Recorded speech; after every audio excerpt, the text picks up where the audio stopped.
ગોખલે 3 અગરબત્તી ખોડીને આંખમાં 3 આહુડા પડ્યા, પણ 2 હાથને આમ લંબાવીને એટલું કીધું કે માં, એ માં, દુનિયાની માલિપા જે ગરીબ હોય ને, ગરીબના છોકરાને દુનિયા આખી મારે સાહેબ. પણ જેના માવતર અડીખમ હોય ને, બજારમાં નીકળે, કોનો છોકરા છે ફલાણા ને, એને કોઈ નો અડે.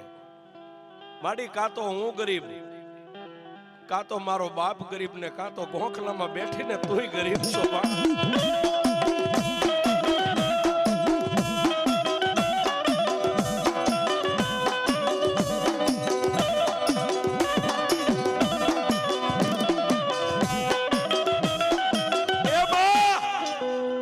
હું ગરીબ, મારો બાપ ગરીબ, ગોખલામાં બેઠીને તું મારી મેલડી, તુંય ગરીબ હોય સાહેબ. તુંય ગરીબ એટલું કીધું ને, ત્યાં તો ગોખલાની માલપાથી દીવાની